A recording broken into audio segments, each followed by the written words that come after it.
So you thought the Federal Reserve controlled mortgage rates. So why does interest rates in Japan matter with U.S. mortgage rates? In today's video, folks, that's what we're going to talk about. We're going to talk about how the Japanese bond market is affecting mortgage rates, even though yesterday we had a great CPI print, meaning inflation's coming down. We don't have a dismal job market. So that gave a green light to the Fed. But I don't think mortgage rates are going to go anywhere soon. Why? Well, folks, each day I come in and explain to you guys what in the heck's going on with those, and specifically the whys behind it. Today's why is Japan. So a little confused? Let's get to today's news, folks. The reason why I do this video, I'm actually a licensed mortgage loan officer in all 50 states, as well as Puerto Rico. If you need help getting a mortgage to refinance or buy, reach out to me. I'd love to help. But let's get to today's news. Okay, so let's get over to here. Here's what the Federal Reserve looks at. Okay, they look at inflation and they look at the jobs market. Okay, the jobs report, it's been sticky right through here. Anything under 5 is full employment. Okay, so the Fed's watching this. But now they're also looking at inflation. Well, in the PC, the number that they look at didn't come out today. So we have to use the data we got yesterday, the CPI. We saw inflation come down quite a bit. So based on all this, the Federal Reserve basically has the green light to cut rates. So why does the Bank of Japan have anything to do with this? Well, to learn that, you have to understand how the bond market works. I'm going to make this as simple as I can. And if you're a homeowner, home buyer, realtor, or even loan officer, let's get to the bond market so I can explain this to you. So here's what we focus in on each day. When you come to me, I go through this thing right here. This is a bond. It's a chart up through there. Look up there. It says UMBS. That is a mortgage bond. Okay, so let's go over how this works. Okay, as the price of this bond goes up, rates come down or yields come down. It's like any bond. Because these are mortgages, it's actually the mortgage rate. So if you go over here, look at this peak where we were back when in 2021. This is when rates were like 2.5%. This is when the Federal Reserve, they were buying these bonds about $40 billion a month.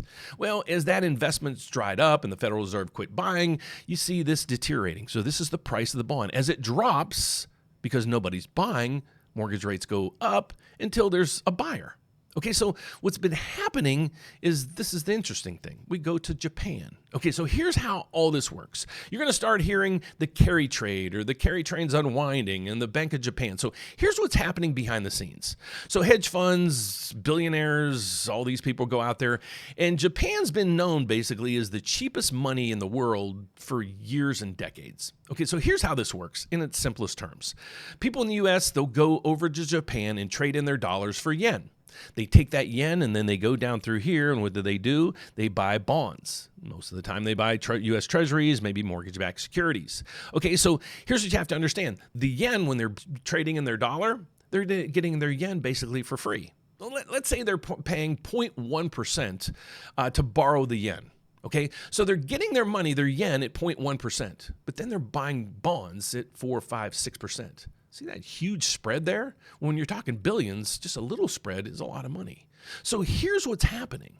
You're going to hear what's called the carry trade. So as Japan raises their rates, that means these investors' margins get skinnier. Well, they don't want that. So what they're forced to do in many cases, because they're borrowing money to increase those margins, now they have to sell their positions. Okay, they sell, and they might sell dramatically because they might be forced to. So what would happen to a bond? What would happen to a house like in 2008 when people were forced to sell it? Prices crash. So if the Japanese start increasing their rates, investors start dumping bonds, those might not go down any further. When I'm talking about rates, the bottom a little stickier. So rates might just be stickier, right? Even when the Federal Reserve's cutting rates into this environment. So now maybe understand a little bit more how Japanese, the carry trade, and all that works when it comes down to these things over through here.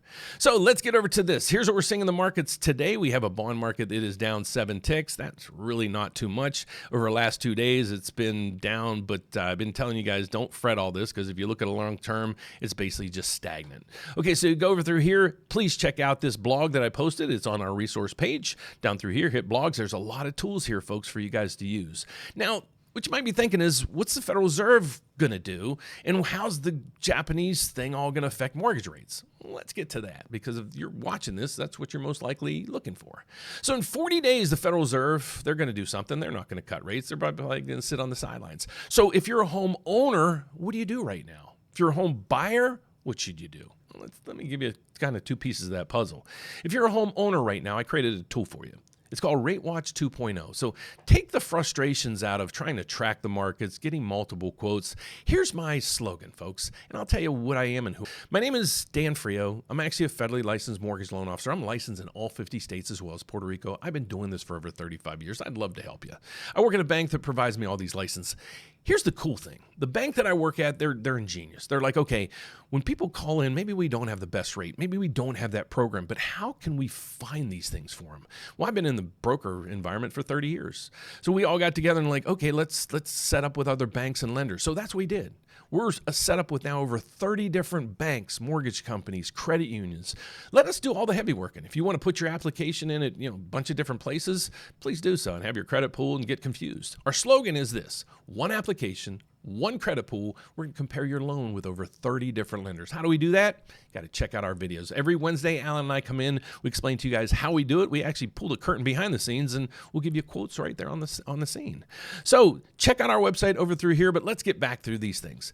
If you're looking to refinance right now, put your information in. If you're looking to buy in the spring, just make sure you're qualified. Okay, that's what we can help you with there. But here's my thoughts. I really don't think, really anything's going to go on. I'm staying with my quote for the first quarter of 2026. I'm saying rates are going to be 5.875 to 6.25. So I'm saying, there's going to be a battle between Japan, the carry trade, the U.S., the Fed, and all these things. So if you want to really track these things, pay attention to them, and learn more about them, subscribe down over there. So every time I post a video, you get an alert. So that's it for our report this morning. I'll be back later today at the closing bell to let you guys know how all this goes. I'll do a recap and then what I'm expecting for next week. We're going to go over the economic data. It'll be a slim week because it's the holiday season's hitting us, but we're going to go over and at least give you some ideas on where I think things are going to go next week and the whys behind it. So thanks for watching. If you haven't subscribed yet, please do. Otherwise, I'll see you at the closing bell to let you know how all this mess ends for the day. See you then, folks. Bye-bye.